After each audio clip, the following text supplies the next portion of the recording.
Hello friends and respected viewers, I'm Adhar Barua. Today I'm going to discuss about a topic which is very important in recent time, and that is NEP 2020, National Education Policy 2020. আজি আমি NEP 2020 সম্পৰ্কে আলোচনা কৰিম, যেটো খুবই গুৰুত্বপূৰ্ণ সকলোৰে কাৰণে। আমি শিক্ষক সমাজেও ইয়াৰ বিষয়ে জনাটো উচিত। ঠিক তেনেদৰে ছাত্ৰ ছাত্ৰীবিলাকেও জনাটো উচিত পলিচিখনত কি কি সোমাই আছে। তাৰোপৰি আমাৰ অভিভাৱক অভিভাৱিকাসকলেও ইয়াৰ বিষয়ে জনাটো উচিত। গতিকে মই পলিচিখন কিছু পৰিমাণে অধ্যয়ন কৰিছোঁ, আৰু অধ্যয়ন কৰাৰ পিছত ইয়াৰ যিবিলাক কি পইণ্টছ সেই সম্পৰ্কে মই ইয়াত উল্লেখ কৰিছোঁ, আৰু সেই সম্পৰ্কে আজি আমি ইয়াতে আলোচনা কৰিম। বৰ্ডত মই গোটেই কথাখিনি লিখিছোঁ। NEP 2020 নেশ্যনেল এডুকেশ্যন পলিচি বুলি কোৱা হয়। এই পলিচিখনত 4টা পাৰ্ট আছে। প্ৰথমটো হ'ল স্কুল এডুকেশ্যন, স্কুলীয়া শিক্ষা। স্কুলীয়া শিক্ষাত কি কি নতুনকৈ অন্তৰ্ভুক্ত হৈছে, কি কি সলনি হৈছে, গোটেই কথাখিনি ইয়াতে অন্তৰ্ভুক্ত কৰা হৈছে। 2 নম্বৰত আছে higher education. Higher education means আমি কলেজৰ পৰা বিশ্ববিদ্যালয়কে বুজিম। কলেজীয়া শিক্ষা নাইবা বিশ্ববিদ্যালয়ৰ যি শিক্ষা সেইখিনিক আমি হায়াৰ এডুকেশ্যন বুলি কওঁ। আৰু স্কুলীয়া শিক্ষাৰ ক্ষেত্ৰত আমি সাধাৰণতে 1ৰ পৰা 12লৈকে বুজোঁ। 3 নম্বৰত আছে আদাৰ কি এৰিয়াজ অফ ফ'কাছ। আৰু কি কি এৰিয়াৰ ওপৰত ফ'কাছ কৰা হ'ব এই পলিচিখনৰ দ্বাৰা। ইয়াত দিয়া হৈছে প্ৰথম এডাল্ট এডুকেশ্যন, প্ৰাপ্তবয়স্ক শিক্ষাৰ ওপৰত যথেষ্ট পৰিমাণে গুৰুত্ব দিয়া হ'ব। বিত দিয়া আছে promotion of Indian language arts and culture.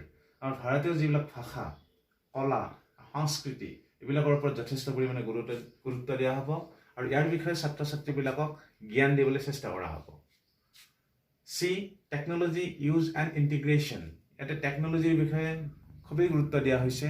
আগৰ পলিচিত টেকন'লজি সম্পৰ্কে ইমান বিশেষ গুৰুত্ব দিয়া হোৱা নাছিল, আৰু যিহেতু এতিয়া আমি টেকন'লজিৰ লগত চলিব লাগিব, সেইকাৰণে টেকন'লজিৰ ওপৰত যথেষ্ট পৰিমাণে এমফেচিছ নাইবা গুৰুত্ব দিয়া হৈছে।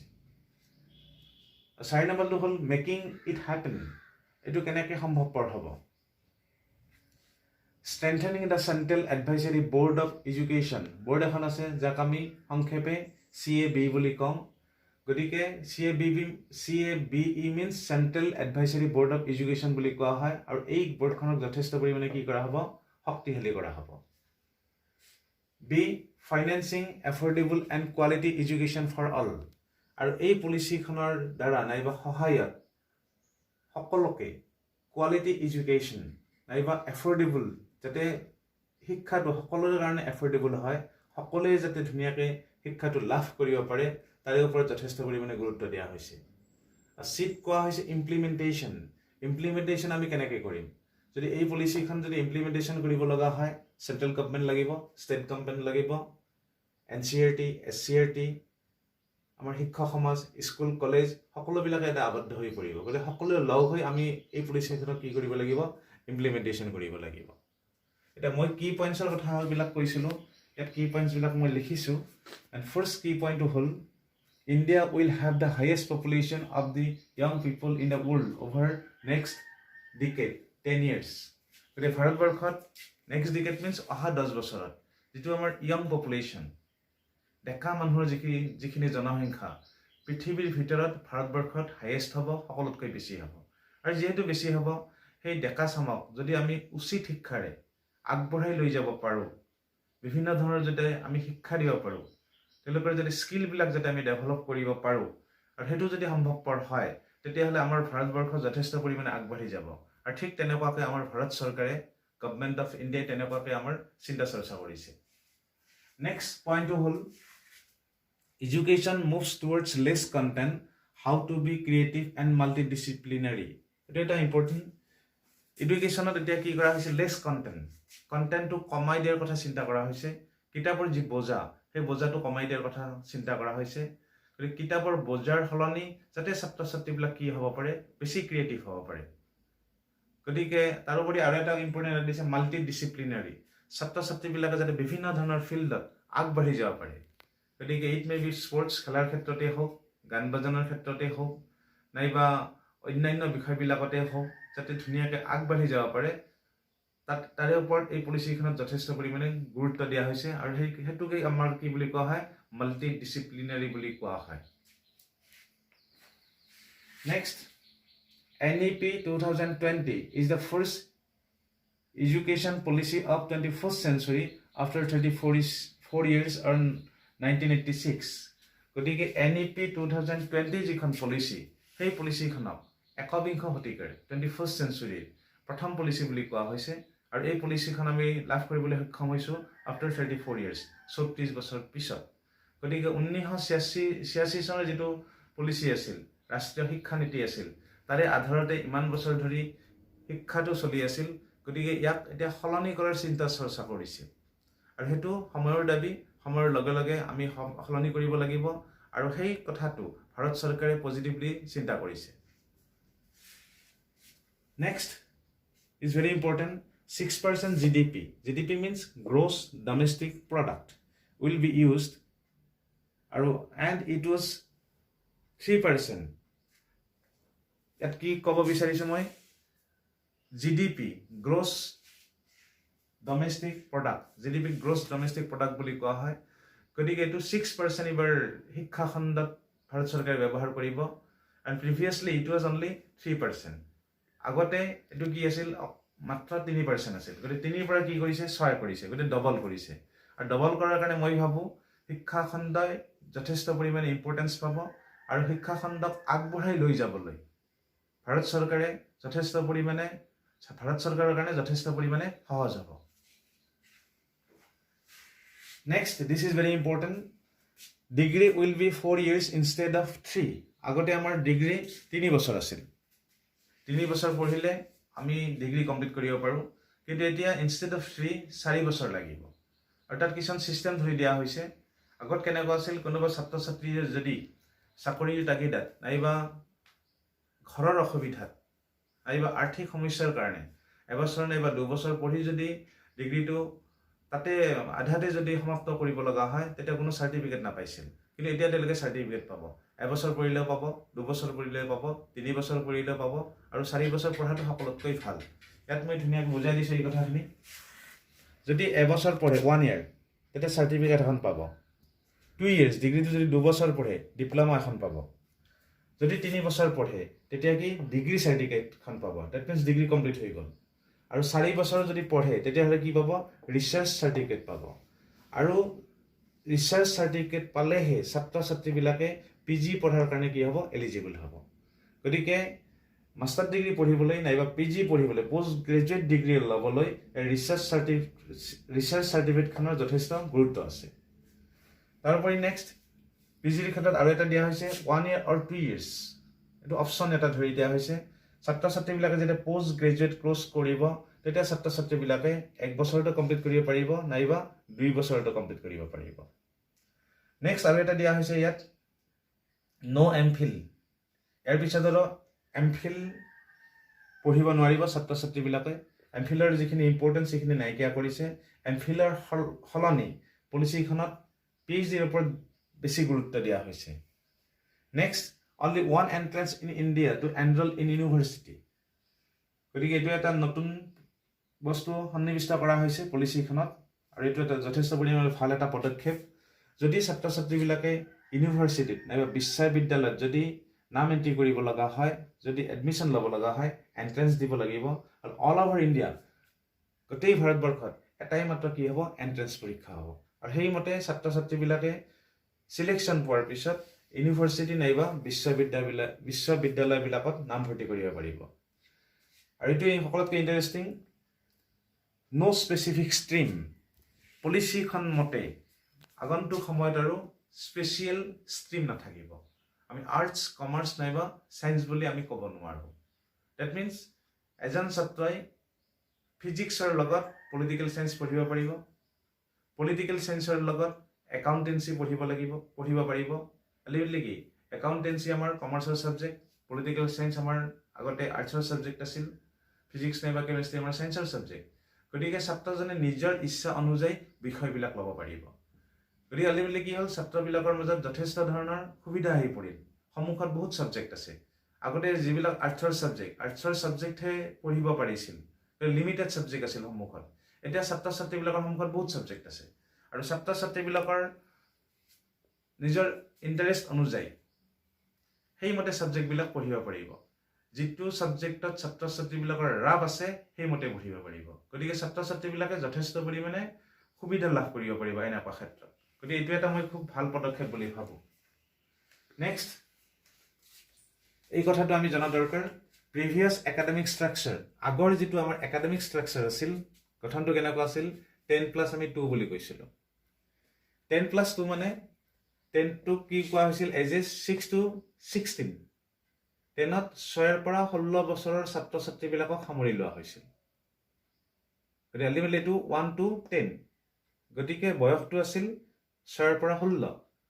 2 এইটো একচুৱেলি হাই ছেকেণ্ডেৰী লেভেলটো, ক্লাছ 11 and 12, তাৰে বয়সটো আছিল 16ৰ পৰা 18, 16 to 18 years।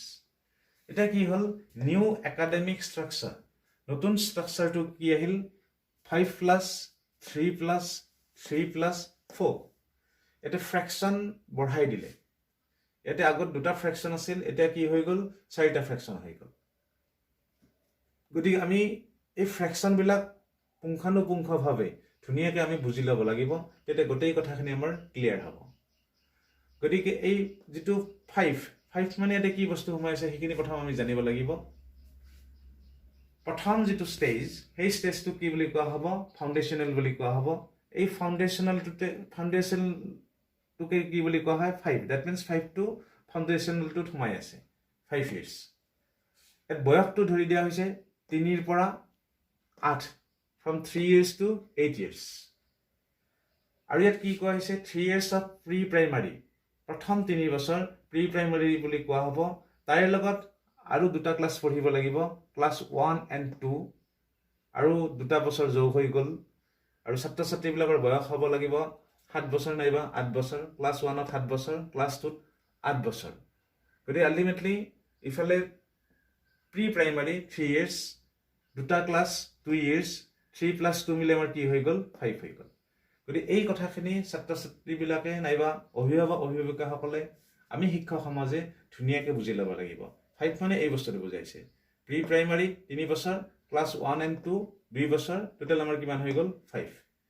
আৰু এতিয়া একাডেমিক ছেশ্যনটো নাইবা ছাত্ৰ ছাত্ৰীয়ে কি বয়সত এডমিশ্যন ল'ব পাৰিব, 3 বছৰৰ পৰা এডমিশ্যন ল'ব লাগিব।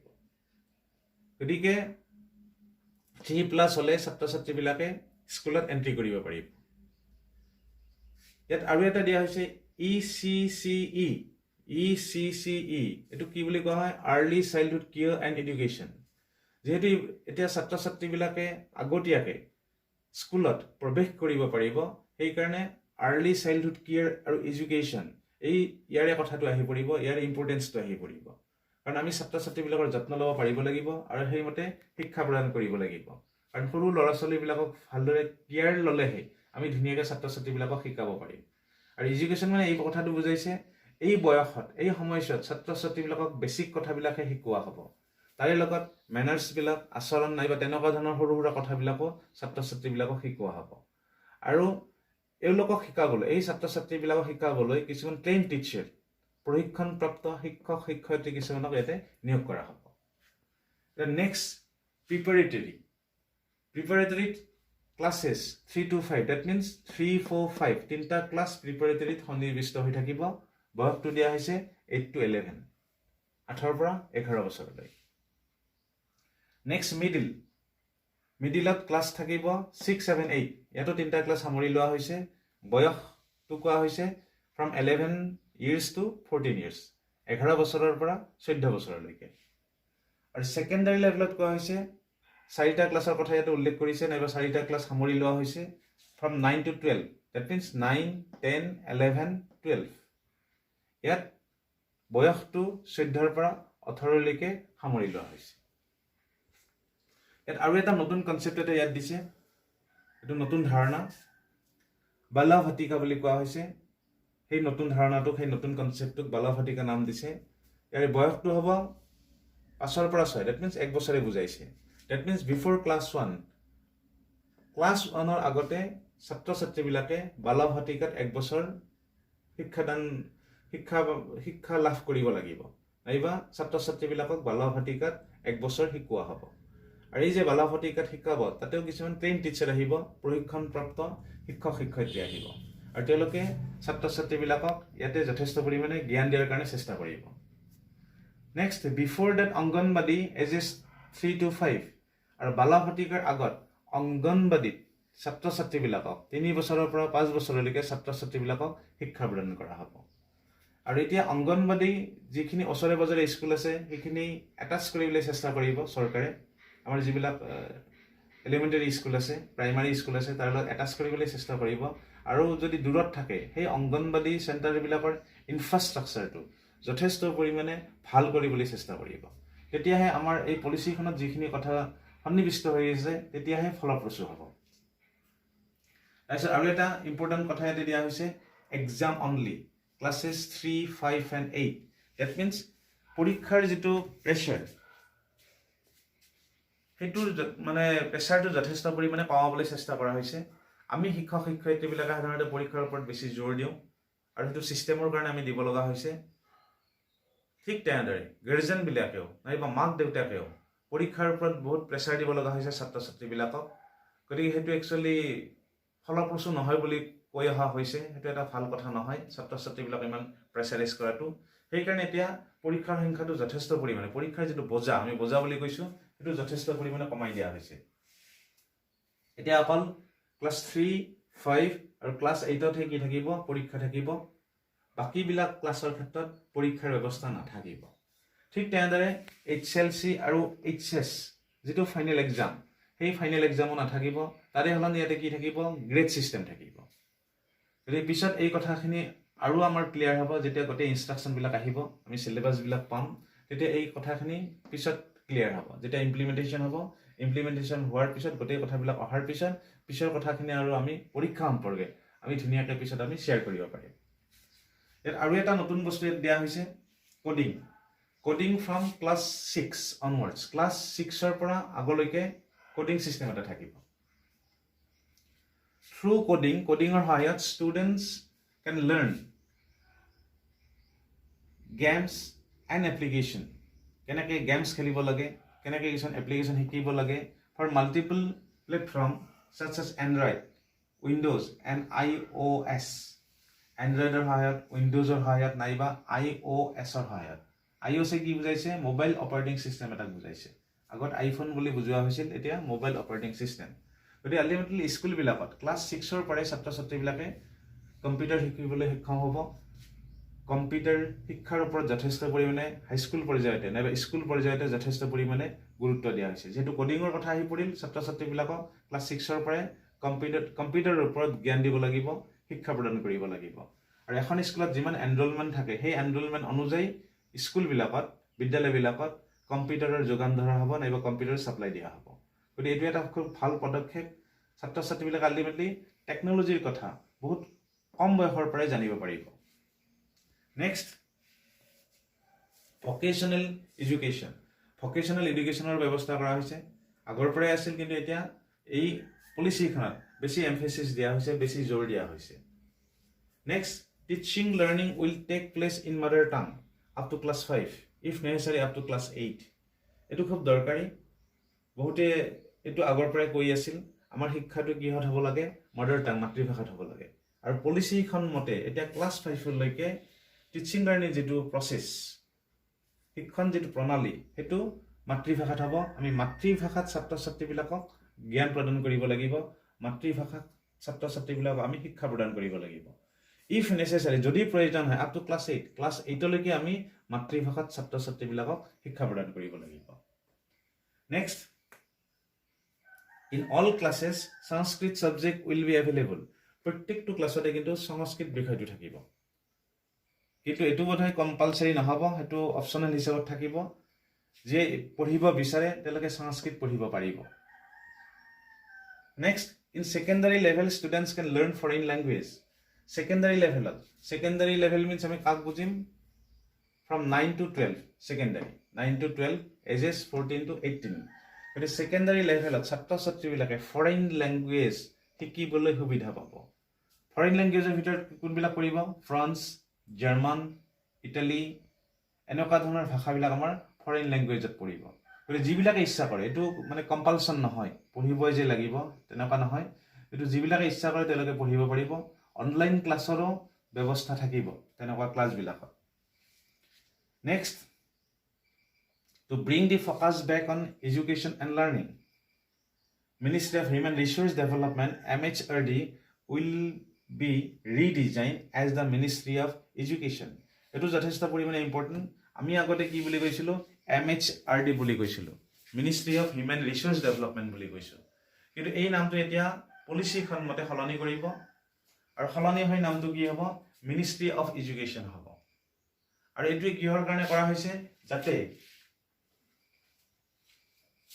এডুকেশ্যন আৰু লাৰ্নিংৰ ওপৰত যাতে বেছি ফোকাস দিব পৰা যায় শিক্ষা আৰু শিক্ষণৰ ওপৰত যাতে আমি বেছি ফোকাস দিব পাৰো সেই কাৰণে এই নামটো সলনি কৰিছে আৰু আগৰ যেটো নাম আছিল ministry of human resource development ইয়াত কিন্তু এডুকেশ্যন শব্দটো নাই কিন্তু সেই কাৰণে যেটো এডুকেশ্যন শব্দটো নাই যেন এডুকেশ্যনৰ ওপৰত শিক্ষাৰ ওপৰত যেন কম গুৰুত্ব দিয়া হৈছে ঠিক তেনেকুৱা এটা অনুভৱ হয় সেই কাৰণে এবাৰ কি কৰা হৈছে ৰিডিজাইন কৰি মিনিষ্ট্ৰি অফ এডুকেশ্যন নাম দিয়া হৈছে গতি MHRD এটা কি হ'ব মিনিষ্ট্ৰি অফ এডুকেশ্যন হ'ব ইয়াক কি বুলি কোৱা হ'ব MOE বুলি কোৱা হ'ব আৰু অসমীয়াত আমি কি বুলি কম শিক্ষা মন্ত্ৰালয় বুলি কম গতিকে এইখিনি কি পইণ্টছ আৰু এইখিনি পলিচিখনৰ যথেষ্ট গুৰুত্বপূৰ্ণ কথা মই যিখিনি ষ্টাডি কৰিলো অধ্যয়ন কৰিলো সেই কথাখিনি মই পাইছো পিছত আৰু নতুন নতুন কিছুমান ইনষ্ট্ৰাকচন আহিব আৰু নতুন সিলেবাস নাইবা অন্যান্য বিষয়বিলাক আহিব ইমপ্লিমেন্টেশন হোৱাৰ সময়ত নাইবা হোৱাৰ আগে আগে আৰু যদি কিবা নতুন আহে তেতিয়া পিছলৈ আমি গোটেই কথাবিলাক শেয়াৰ কৰিম আৰু মোৰ বিশ্বাস ভিউয়াৰ্স বিলাকে নাইবা শিক্ষক শিক্ষয়িত্ৰীবিলাকে নাইবা ছাত্ৰ ছাত্ৰীবিলাকে গোটেই কথাখিনি বুজি পাইছে আৰু বুজি লোৱাটো যথেষ্ট পৰিমাণে দৰকাৰ কাৰণ আমি এতিয়া ইয়াৰ লগতে আমি কোএক্সিষ্ট কৰিব লাগিব এই পলিচিখন মতে আমি আগবাঢ়ি যাব লাগিব অদূৰ ভৱিষ্যতত সেই কাৰণে ইয়াৰ বিষয়ে আমি সম্যক জ্ঞান ধাৰণা কৰাটো যথেষ্ট পৰিমাণে প্ৰয়োজন গতিকে মই বেছি দীঘলীয়া নকৰো আৰু সকলোকে ধন্যবাদ জনাই মই ইয়াতে সামৰণি মাৰিছো থ্যাংক ইউ